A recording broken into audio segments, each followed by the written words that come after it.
नमस्कार दोस्तों, स्वागत है आपका आपके YouTube channel AP nursing classes में। नॉट सेट सीरीज केजीएमयू की एग्जाम डेट अनाउंस हो चुकी है और नई वैकेंसीज निमांस बेंगलुरु के अंदर और दूसरा जो जिपमेर पांडिचेरी है वहां पे भी 26 पोस्ट के लिए रिक्रूटमेंट का नोटिस आ गया है। केजीएमयू का डेट अनाउंस हो गया 26 नवंबर। तो जो ये वेरियस एग्जाम्स की सीरीज के अंदर एक इंपॉर्टेंट टॉपिक के साथ हम लोग आपके साथ जुड़ रहे हैं। ये टॉपिक है बेड सोर। इसी बेड सोर को हम लोग बोल सकते हैं प्रेशर सोर या प्रेशर अल्सर या डेक्यूबिटस अल्सर। देखो, बेड सोर, प्रेशर सोर, डेक्यूबिटस अल्सर या प्रेशर अल्सर। सबसे पहले हमें ये समझना है कि ये बेड सोर, प्रेशर सोर, डेक्यूबिटस अल्सर या प्रेशर अल्सर होता क्या है। देखो, ये जो बेड सोर या प्रेशर सोर है ये लोकलाइज इंजरी है। It's a localised injury. सबसे पहले हम लोग बोल सकते हैं ये लोकलाइज इंजरी है। और ये लोकलाइज इंजरी हम लोगों को देखने को कहां पे मिलेगी? लोकलाइज इंजरी ये कहां पे है? To skin. लोकलाइज इंजरी देखने को कहां मिलेगी? स्किन के अंदर और अंडरलाइंग टिश्यूज के अंदर। Skin and underlying tissues.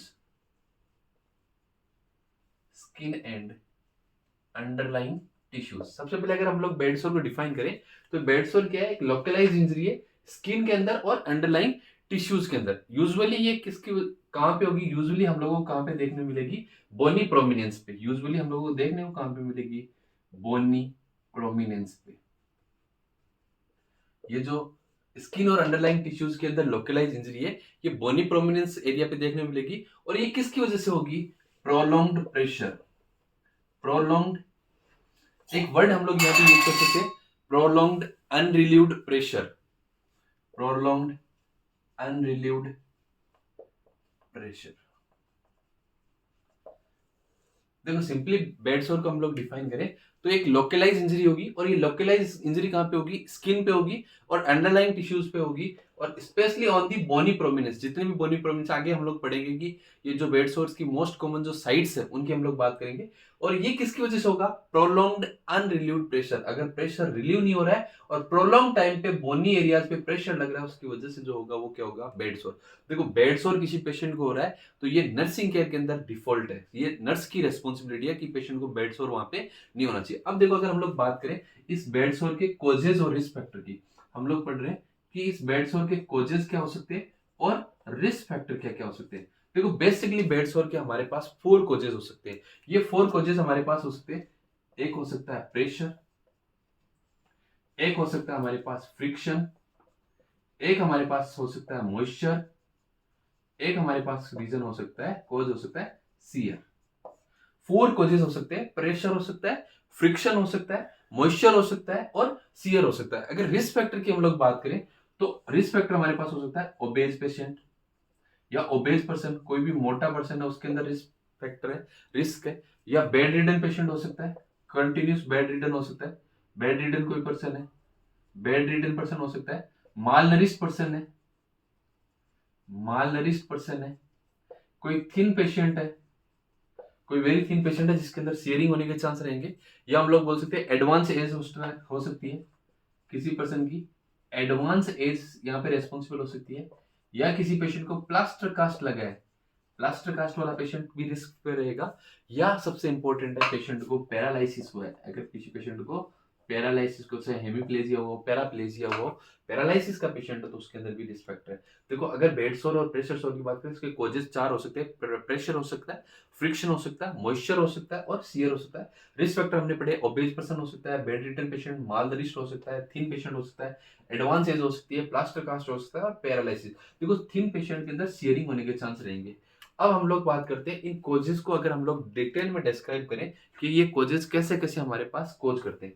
देखो, कोजेस की अगर हम लोग बात करेंगे तो सबसे पहला कोज आता है प्रेशर। और प्रेशर बेड सोर का मोस्ट कॉमन कोज होता है। अगर आपसे कोई पूछे कि what is the most common cause for the bed sore, तो आपका आंसर वहां पे जाएगा दैट इज द प्रेशर। अब इस प्रेशर की वजह से क्या होगा? जो ब्लड सप्लाई है वो रिड्यूस हो जाएगी। देखो, कोजेस हम लोग पढ़ रहे थे, कोजेस हम लोग डिस्कस कर रहे थे और इस कोजेस के अंदर हम लोग पहला कोज पढ़ रहे हैं दैट इज द फर्स्ट कोज है दैट इज द प्रेशर। देखो, प्रेशर की अगर हम लोग बात करें तो सबसे पहले हम लोग बोल सकते हैं कि मोस्ट कॉमन कोज है प्रेशर। हमारे पास क्या है? Most common cause for the bed sore. अगर आपसे कोई पूछे कि बेड सोर के लिए मोस्ट कॉमन कोज कौन है तो आप लोग बोलोगे कि प्रेशर। दूसरा हम लोग क्या बोलेंगे कि इस प्रेशर की वजह से क्या होगा? प्रेशर की वजह से आपको देखने को मिलेगा डिक्रीज ब्लड सप्लाई, पर्टिकुलर जो एरिया है, पर्टिकुलर बोनी प्रोमिनेंस है, वहां पे ब्लड सप्लाई क्या हो जाएगी, reduce, decrease blood supply to the particular site, particular site पे ब्लड सप्लाई वहां पे क्या देखने को मिलेगी, डिक्रीज, ब्लड सप्लाई क्या हो जाएगी, डिक्रीज। तो जो सेल्स का मेटाबॉलिज्म है, डिक्रीज सेलुलर मेटाबॉलिज्म, सेल्स का जो मेटाबॉलिज्म है वो मेटाबॉलिज्म क्या हो जाएगा, डिक्रीज, क्योंकि ब्लड सप्लाई नहीं होगी तो ऑक्सीजन नहीं मिलेगा, न्यूट्रिएंट्स नहीं पहुंचेंगे, तो सेल्स का जो मेटाबॉलिज्म वो क्या हो जाएगा, रिड्यूस हो जाएगा। तो इस कंडीशन में अगर सेलुलर मेटाबॉलिज्म डिक्रीज हो गया तो उस पर्सन के अंदर आपको क्या देखने को मिलेगा, इस्सीमिया देखने को मिलेगा। और इस्सीमिया के अंदर, इस्सीमिया वाली कंडीशन के अंदर पेशेंट को यहाँ पे पेन अकर होगा, पेन अकर होगा। अगर आपसे पूछे कि पेन कौन सी कंडीशन में होगा, pain occurs in this condition, क्योंकि यहाँ पे क्या बनेगा, लैक्टिक एसिड बन सकता है और लैक्टिक एसिड की वजह से पेशेंट को पेन होगा, pain occurs in this condition. इस चीज में होगा तो लैक्टिक एसिड बनेगा, लैक्टिक एसिड की वजह से पेशेंट को पेन फील होगा। और इस चीज में की वजह से लास्ट स्टेज के अंदर हमारे पास यहाँ पे क्या देखने को मिल सकता है, नेक्रोसिस, नेक्रोस्ट हो जाएगी स्किन। देखो प्रेशर मोस्ट कॉमन कॉज होगा, ब्लड सप्लाई पर्टिकुलर साइड पे डिक्रीज होगी, सेलुलर मेटाबॉलिज्म डिक्रीज होगा, सेल्स का मेटाबॉलिज्म डिक्रीज होगा, तो वहां पे क्या हो जाएगा, इस्चीमिया, इस्चीमिया होगा तो वहां पे क्या बनेगा, लैक्टिक एसिड, जिसकी वजह से पेन होगा और वहां पे क्या हो सकता है, नेक्रोसिस। ये था first one cause, that is the pressure, जो मोस्ट कॉमन कॉज होगा। सेकंड वन कॉज की हम लोग बात करते हैं, that is the friction. Second जो कॉज है दैट इज द फ्रिक्शन।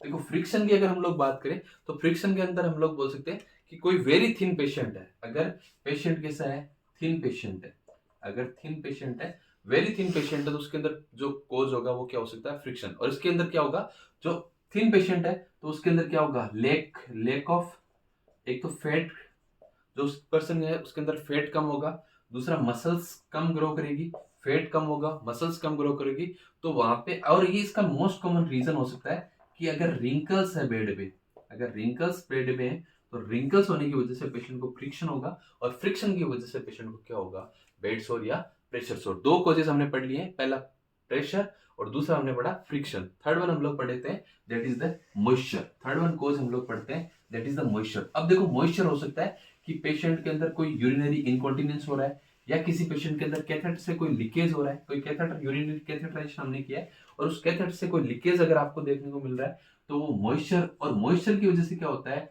कोई जो बैक्टीरिया वायरस है, बैक्टीरियाज है, उन बैक्टीरियाज को ग्रो करने के लिए मीडियम मिलता है। हम लोग बोल सकते हैं कि ये जो मॉइस्चर है ये मोस्ट फेवरेबल कंडीशन है, और मोस्ट फेवरेबल कंडीशन होगी ये, और ये मोस्ट फेवरेबल कंडीशन किसके लिए होती है, किसी भी growth of microorganism most favourable condition होती है, और किसके लिए होती है, growth of micro organism. Micro organism की ग्रोथ के लिए मोस्ट फेवरेबल जो कंडीशन होता है वो क्या होता है, मॉइस्चर। अब देखो ये मॉइस्चर किस किस कंडीशन में डेवलप हो सकता है, जैसे मैंने आपको बताया कि अगर इनकॉन्टिनेंस ऑफ यूरिन हो रहा है, अगर incontinence of urine, incontinence of urine, अगर कोई पर्सन है उसको यूरिन इनकंटिनेंस हो रहा है, ड्रिबलिंग ऑफ यूरिनेशन आपको देखने को मिल सकता है, या हम लोग बोल सकते हैं कि लीकेज फ्रॉम कैथेटर, अगर कोई पर्सन है और उसको कैथेटराइजेशन हमने किया है, leakage from the catheter, catheter से अगर यूरिन का लीकेज देखने को मिल रहा है तो भी मॉइस्चर होगा, और मॉइस्चर की वजह से वहां पे क्या हो सकता है, माइक्रोजम की ग्रोथ हो सकती है, और उस ग्रोथ की वजह से वहां पे क्या देखने को मिल सकता है, बेड सोर या प्रेशर सोर। या हम लोग बोल सकते हैं कि कोई पर्सन है उसको एक्सेसिव स्वेटिंग हो रही है, बहुत ज्यादा स्वेटिंग अगर पेशेंट के अंदर हो रही है, excessive sweating can also cause the bed सोर या प्रेशर सोर। दूसरा, अगर किसी पेशेंट बेड रिडन पेशेंट है और हम लोग उसको बेड पान दे रहे हैं, और बेड पान का इम्प्रॉपर यूज किया है, इम्प्रॉपर यूज ऑफ बेड पान, अगर आपने बेड पान पेशेंट को दिया और उसका इम्प्रॉपर यूज किया है तो वो भी किसको लीड कर सकता है, बेड सोर। देखो मॉइस्चर की वजह से माइक्रोजम का ग्रोथ होगा, और मॉइस्चर चार चीजें इंपॉर्टेंट होगी यहाँ पे, अगर इनकॉन्टिनेंस ऑफ यूरिन हो रहा है, कैथेटर से लीकेज हो रहा है, और एक्सेसिव स्वेटिंग हो रही है, इम्प्रॉपर बेड पान पेशेंट ने यूज किया। लास्ट वन जो कोज आता है that is the shear, last one cause आता है दैट इज द सीयर। अगर मैं सीयर को हिंदी में बोलूं तो हम लोग बोल सकते हैं घसीटना।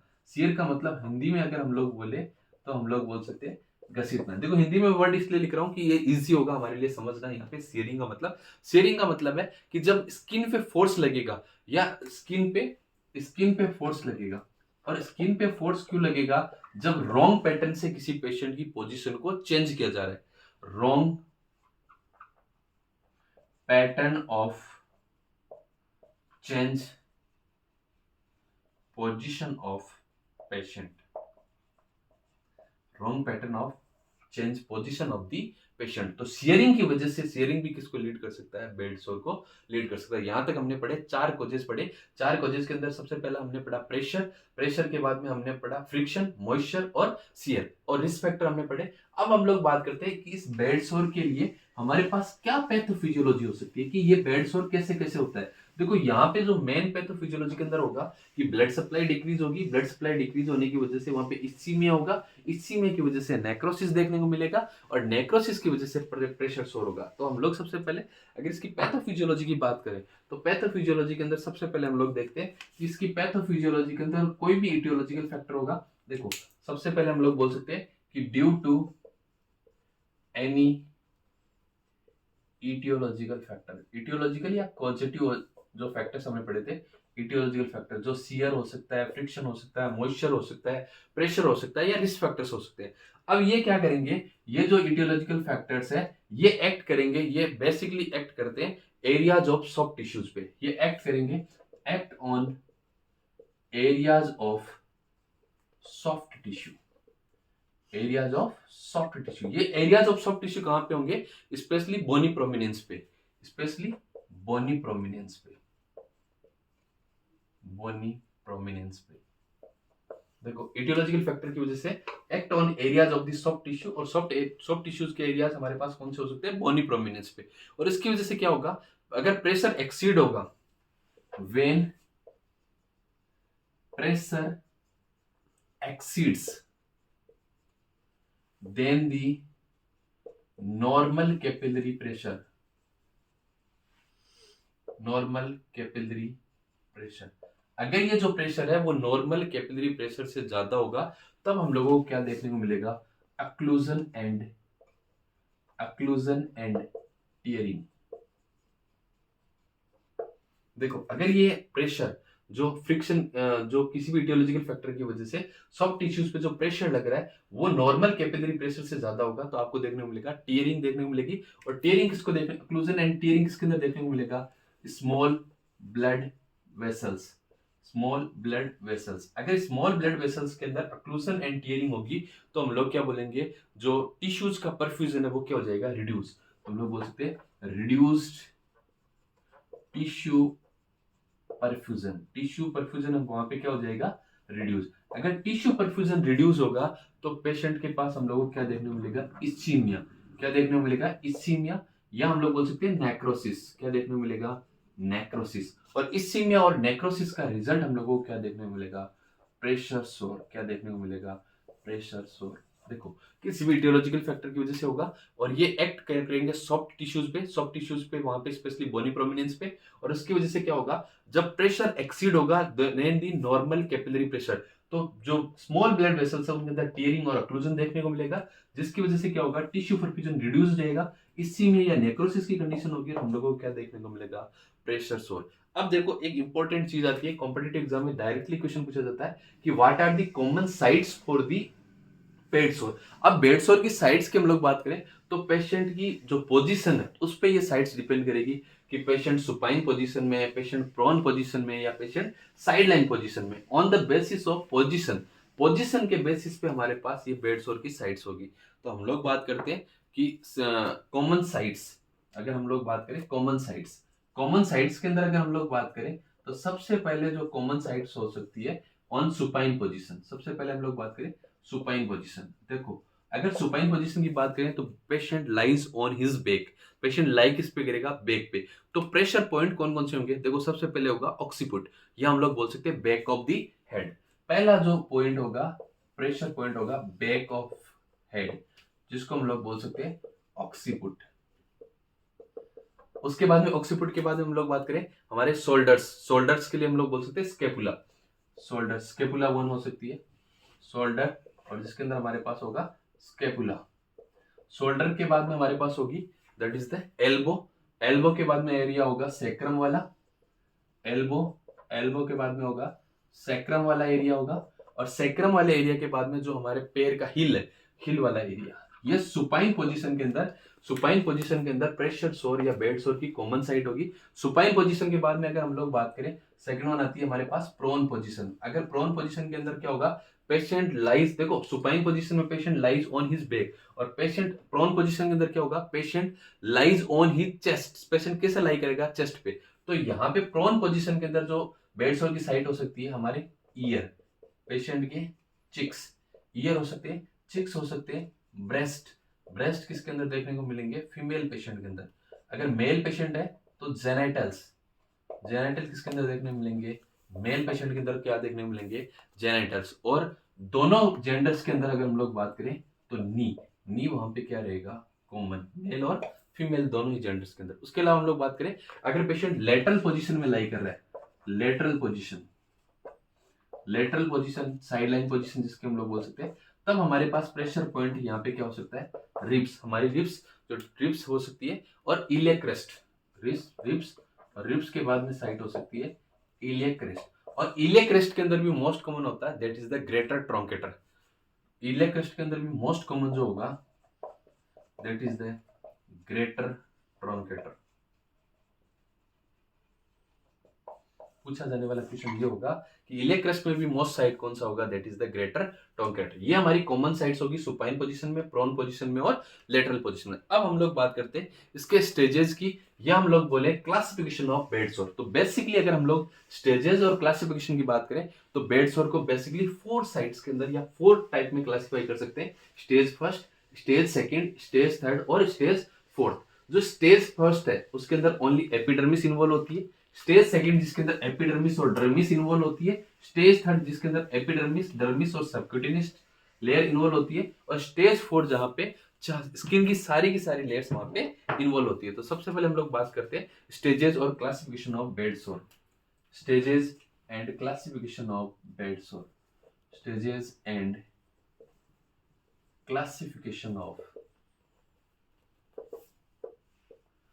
बेड सोर। Stages and classification of bed sore. अगर स्टेजेस और क्लासिफिकेशन की बात करें तो बेसिकली हमारे पास 4 स्टेजेस होगी। सबसे पहले हम लोग बात करते हैं स्टेज फर्स्ट। स्टेज फर्स्ट, इस स्टेज फर्स्ट को हम लोग बोल सकते हैं non blanchable redness of intact skin. Non blanchable intact, non blanchable in redness of intact skin, redness of intact skin।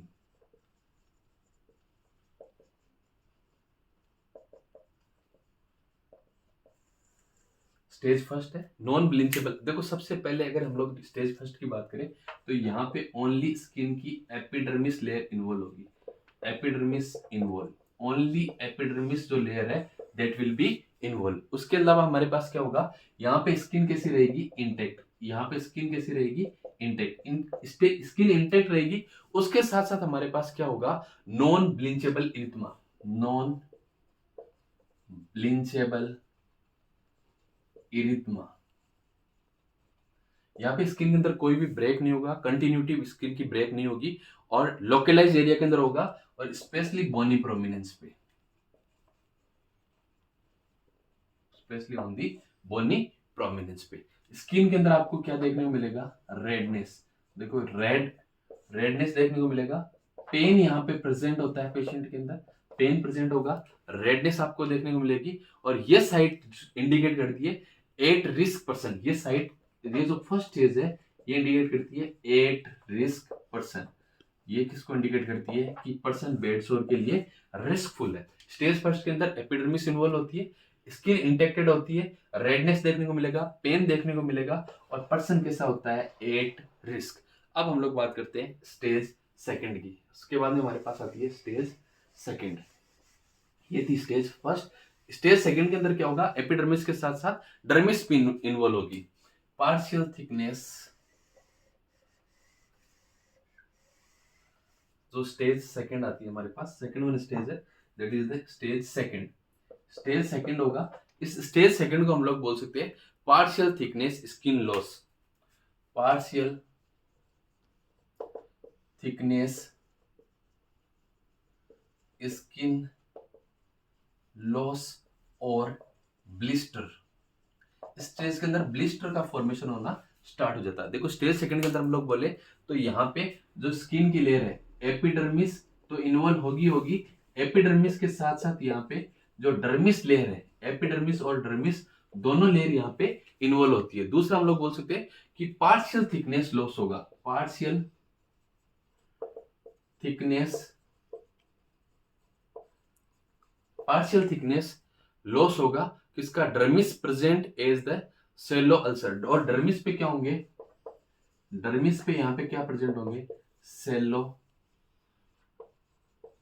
Ulcer. Dermis पे क्या प्रेजेंट होंगे, सेलो अल्सर या सेलो ओपन अल्सर आपको देखने को मिलेंगे, सेलो ओपन अल्सर आपको देखने को मिलेंगे। दूसरा ये जो रेड पिंक कलर के वुंड होगा, जो वुंड बनेगा वो कैसा होगा, रेड पिंक वुंड। जो फर्स्ट इसके अंदर रेड था, यहाँ पे रेड पिंक कलर का वुंड आपको देखने को मिलेगा। और ब्लिस्टर का फॉर्मेशन होना, ब्लिस्टर्स आपको देखने को मिलेंगे।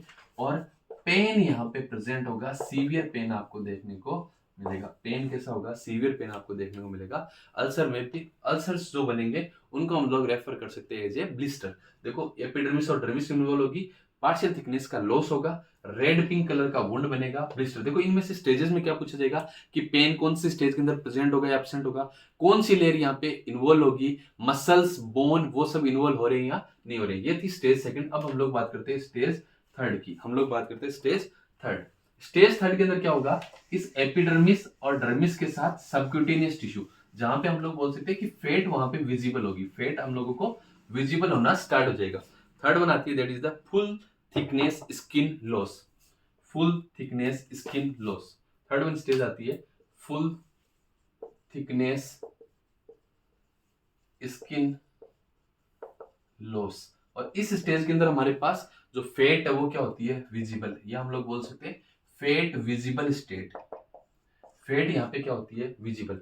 इस स्टेज के अंदर हमारे पास क्या होगा, फुल थिकनेस के अंदर एपिडर्मिस, डर्मिस और सबक्यूटेनियस लेयर तक इन्वॉल्व होती है। सबक्यूटेनियस फेट में जो सबक्यूटेनियस टिश्यूज के अंदर जो फेट है वो फेट यहाँ पे क्या होगी, विजिबल होगी। फेट यहाँ पे क्या होगी, विजिबल। फेट हम लोगों को क्या देखने को मिलेगी, विजिबल फेट। यहाँ पे एपिडर्मिस, डर्मिस और जो सबक्यूटेनियस टिश्यू है वो यहाँ पे इन्वॉल्व होंगे, एपिडर्मिस, डर्मिस और सबक्यूटेनियस।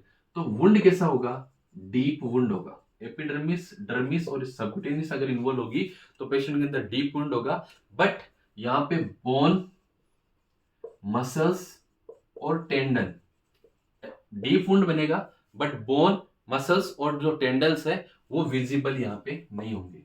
तो यहाँ पे इंपॉर्टेंट क्वेश्चन बनता है नॉट विजिबल।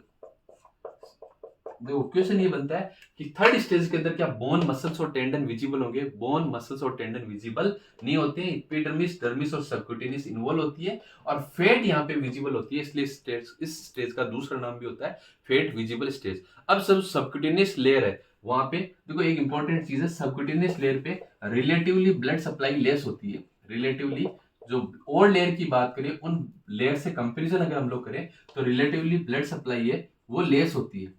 अगर ब्लड सप्लाई लेस होगी तो यहाँ पे जो हीलिंग की प्रोसेस है, जो हीलिंग है वो भी डिफिकल्ट होगी।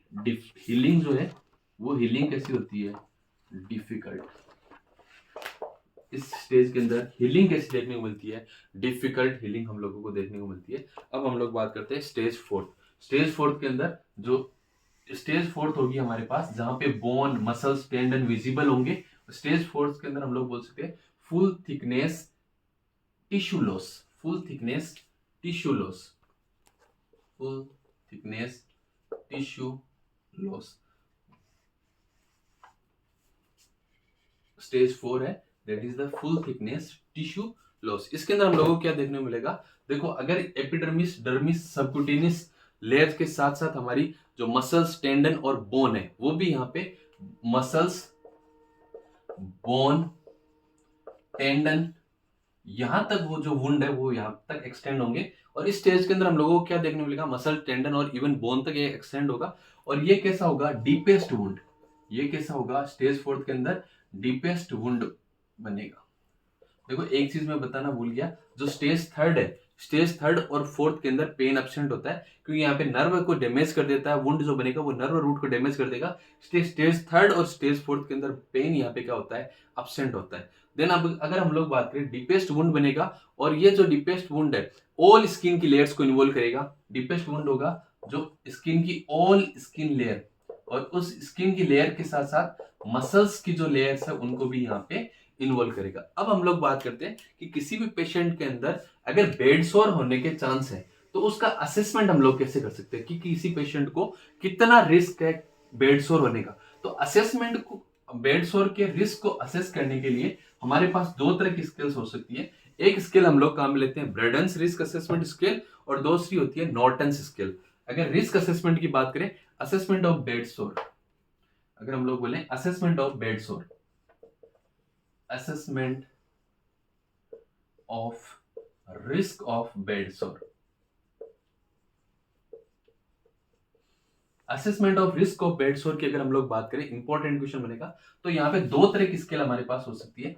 एक हमारे पास होगी ब्रेडेंस स्केल, एक ब्रेडेंस स्केल हो सकती है, एक हो सकती है हमारे पास नॉर्टन स्केल। मोस्ट पॉपुलर जो स्केल है वो कौन सी है, ब्रेडन स्केल। तो सबसे पहले हम लोग इस ब्रेडन स्केल से कॉम्पिटेटिव एग्जाम में भी क्वेश्चन पूछा जाता है, तो हम लोग सबसे पहले डिस्कस करते हैं ब्रेडन स्केल को। ब्रेडन स्केल, देखो रिस्क ऑफ बेड सोर को रिस्क को असेस करने, रिस्क असेसमेंट के लिए हम लोग स्केल काम में लेते हैं। और इस जो ब्रेडेंस स्केल है ये सबसे पहले आई थी 1987 के अंदर। इसको इन्वेंट किसने किया, तो दो साइंटिस्ट थे, बारबरा ब्रेडन,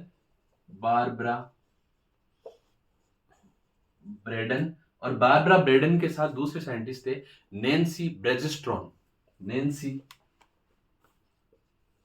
ब्रेजेस्ट्रॉन और बारबरा ब्रेडन ने 1987 के अंदर रिस्क ऑफ बेड सोर को असेस करने के लिए एक स्केल दिया जिसको हमने बोला ब्रेडेंस स्केल। अब इस ब्रेडेंस स्केल के अंदर हमारे पास 6 कंपोनेंट होते हैं। अगर आपसे कोई पूछे कि ब्रेडेंस स्केल के अंदर कंपोनेंट्स कितने होते हैं, 6 कंपोनेंट्स होते हैं। इसका मैक्सिमम स्कोर अगर आपसे कोई पूछे तो होता है 23, अगर आपसे पूछे मिनिमम स्कोर तो फिर क्या होता है 6। तो इसके कंपोनेंट कौन कौन से होते हैं, अगर हमसे कोई पूछे कि कंपोनेंट्स, और कंपोनेंट्स कितने होते हैं 6, कंपोनेंट कौन कौन से होंगे 6 कंपोनेंट्स। हम लोग 6 कंपोनेंट्स को याद रख सकते हैं, सनम मेरी फर्जी, सनम मेरी फर्जी, या हम लोग बोल सकते हैं जो सेन एम स्क्वायर एफ, या सनम मेरी फर्जी। एस हमारे पास क्या होगा, sensory perception, S is the sensory perception. जो सेंसरी परसेप्शन है उसका जो स्कोर होगा, उसके अंदर 4 कंपोनेंट्स होंगे, 1 2 3 4 component. A is related to the activity, A is related to the activity, और इस एक्टिविटी के अंदर भी 4 कंपोनेंट होंगे। N is related to the nutrition, इस न्यूट्रिशन के अंदर भी हमारे पास 4 कंपोनेंट होंगे। And M is related to the mobility, इस मोबिलिटी के अंदर भी हमारे पास 4 कंपोनेंट्स होंगे। And M is related to the moisture, इस मॉइस्चर के अंदर भी हमारे पास 4 कंपोनेंट्स होंगे। और F is related to the friction and shear, इस फ्रिक्शन एंड शियर के अंदर 3 कंपोनेंट्स होंगे। तो देखो 6 के अंदर मैक्सिमम स्कोर कितना आ रहा है 4, तो 5 जगह हमारे पास आ गया 4, तो 5 into 4 20, और इसके अंदर मैक्सिमम स्कोर कितना आ गया 3, तो इसका मैक्सिमम स्कोर कितना होगा 23। यहाँ पे कहीं पे भी जीरो नहीं है, तो मिनिमम स्कोर हमारे पास कितना हो सकता है 6, मिनिमम स्कोर कितना हो सकता है 6। अब देखो इसके रिजल्ट्स को अगर हम लोग एनालाइज करें, अगर रिजल्ट हम लोग देखें कि कौन सा रिस्क होगा, हम लोग बोल सकते हैं नो रिस्क, नो रिस्क हम लोग किसको बोलेंगे, mild risk, moderate risk, severe risk, mild risk, moderate risk, severe risk और वेरी सीवियर रिस्क। अगर देखो इसका स्कोर 19 से ज्यादा आ रहा है, मोर देन 19, अगर मोर देन 19 आ रहा है तो नो रिस्क होगा। माइल्ड रिस्क हम लोग बोलेंगे कि स्कोर 15 से लेके 18 तक आ रहा है। अगर स्कोर 13 से लेके 15 तक आ रहा है या 14 तक आ रहा है तब हम लोग उसको बोलेंगे मॉडरेट रिस्क।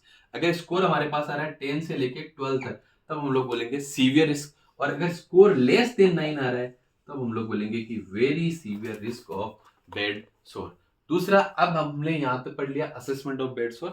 उसके बाद हम लोग बात करते हैं इस बेड सोर का प्रिवेंशन कैसे करते हैं। देखो एक चीज इंपॉर्टेंट है, prevention is easier than to the treatment. इस बेड सोर का प्रिवेंशन इजी है ट्रीटमेंट से। ट्रीटमेंट इसका डिफिकल्ट हमारे पास होगा, बट प्रिवेंशन हमारे लिए इजी होगा। प्रिवेंशन इजीली हम लोग इस बेड सोर का कर सकते हैं। कुछ 5-6 पॉइंट है, जैसे न्यूट्रिशन है, डाइट है हमारे पास है, और लाइफ स्टाइल है, उन सब को इंक्लूड करके हम लोग इसका प्रिवेंशन कर सकते हैं। तो हम लोग इंपॉर्टेंट पॉइंट देखते हैं, प्रिवेंशन ऑफ बेड सोर। इसके प्रिवेंशन हम लोग कैसे कैसे कर सकते हैं। तो मैंने एक चीज बोला, इसका prevention is easier than to treatment. सबसे पहला आता है हमारे पास प्रिवेंशन के अंदर न्यूट्रिशन। प्रिवेंशन के अंदर सबसे पहला पॉइंट आता है न्यूट्रिशन। देखो न्यूट्रिशन के अंदर हम लोग क्या करेंगे, जो पेशेंट है उसको प्रॉपर वाटर इंटेक, मतलब हम लोग बोल सकते हैं हाइड्रेशन, प्रॉपर हाइड्रेशन कराएंगे। विटामिन सी रिच डाइट देंगे, हाई प्रोटीन डाइट देंगे, ताकि वुंड हीलिंग इजीली हो सके। न्यूट्रिशन के अंदर हम लोग उसको हाइड्रेशन देंगे प्रॉपर, विटामिन सी और प्रोटीन रिच डाइट देंगे ताकि पेशेंट को हीलिंग हो सके। दूसरा हम लोग बोलेंगे लाइफ स्टाइल चेंज। दूसरा हम लोग बोलेंगे लाइफ स्टाइल चेंज।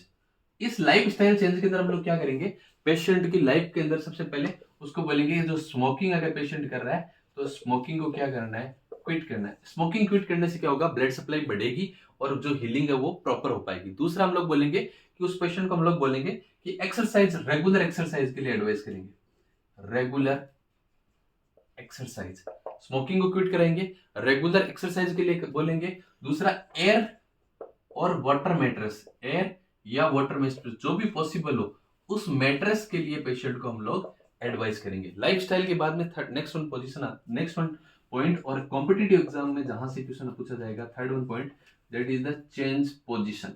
देखो चेंज पोजीशन के अंदर हम लोगों को दो चीजों का ध्यान रखना है। अगर पेशेंट व्हील चेयर पर है, अगर पेशेंट व्हील चेयर पर है तो व्हील चेयर वाले पेशेंट के लिए एवरी 15 मिनट से पोजीशन चेंज करना है। अगर पेशेंट बेड पे है, अगर पेशेंट व्हील चेयर पे है तब पेशेंट की पोजीशन हर 15 मिनट से चेंज करनी है। अगर पेशेंट बेड रिडन है तब हम लोगों को एवरी 2 आवरली, हर 2 घंटे से पेशेंट की पोजीशन को चेंज करना है। ये इंपॉर्टेंट पॉइंट है हमारे पास। दूसरा हमारे पास आता है सपोर्ट सरफेस। नेक्स्ट वन हमारे पास आता है सपोर्ट सरफेस। सपोर्ट सरफेस के अंदर हम लोग बोल सकते हैं कि पेशेंट को कुशन वगैरह वहां पे हम लोग प्रोवाइड कर सकते हैं, कुशन दे सकते हैं हम लोग। उसके बाद में आता है नेक्स्ट और important point, that is the cleaning. That is the cleaning. देखो वुंड क्लीनिंग हमारे लिए इंपॉर्टेंट है।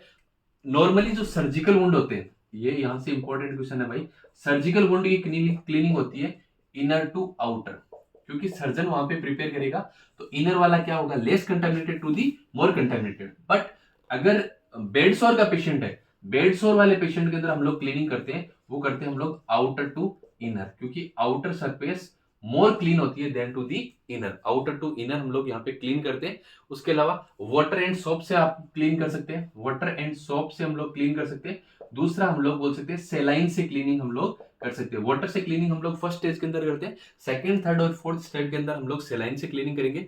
और सबसे इंपॉर्टेंट जो ड्रेसिंग है, ड्रेसिंग को रेगुलरली चेंज करना है। ड्रेसिंग है उसको रेगुलरली पेशेंट की वहां पे हम लोगों को चेंज करना है। उसके बाद नेक्स्ट वन हम लोग बोल सकते हैं कि जो डैमेज टिश्यू है, उस डैमेज टिश्यू को वहां से हम लोगों को हटाना है। डैमेज टिश्यू को हम लोगों को हटाना है। दूसरा, पेशेंट को एंटीबायोटिक्स दे सकते हैं, और स्पेशली ओरल एंटीबायोटिक्स। और अगर ओरल एंटीबायोटिक्स नहीं ले पा रहा है तो हम लोग उसको इंट्रावीनस एंटीबायोटिक्स वहां पे देंगे। दूसरा, पेशेंट को डाइट, अच्छी डाइट हम लोग पेशेंट को डाइट देंगे। दूसरा, उसको पेशेंट को और जो केयर गिवर है उनको एजुकेशन देंगे। सबसे इंपॉर्टेंट क्वेश्चन बनता है पोजीशन से रिलेटेड, कि अगर व्हील चेयर पर है तो 50 मिनट से चेंज करना है, और बेड पर है पेशेंट तो एवरी 2 आवरली हम लोगों को चेंज करना है। दूसरा, एक आपसे पूछा जा सकता है कि कंटामिनेटेड वुंड है उसकी क्लीनिंग कैसे करते हैं। बेड सोर का वुंड है, कंटामिनेटेड वुंड होगा, बेड सोर का वुंड होगा वो कंटामिनेटेड होगा, उसकी क्लीनिंग हम लोग करते हैं आउटर टू इनर, और सर्जिकल वुंड की क्लीनिंग हम लोग करते हैं इनर टू आउटर। उसके बाद हम लोग बात करते हैं इसके मैनेजमेंट का। देखो मैनेजमेंट हम लोगों के पास, अगर प्रिवेंशन हम लोग अच्छे से करेंगे तो मैनेजमेंट की हम लोगों को इतनी जरूरत नहीं पड़ेगी। तो मैनेजमेंट में हम लोग अगर बोले तो जिंक पाउडर, हम लोग जिंक ऑक्साइड का पाउडर यूज कर सकते हैं। हीटिंग, हम लोग वहां पे पेशेंट को हीटिंग दे सकते हैं। इंसुलिन को यूज कर सकते हैं। तो मैनेजमेंट, अगर बेड सोर के मैनेजमेंट की अगर हम लोग बात करें तो हम लोग देखो सबसे पहले तो वही चीजें प्रिवेंशन वाली आएगी कि डॉक्टर को हम लोग इन्फॉर्म करेंगे, डॉक्टर को इन्फॉर्म करेंगे।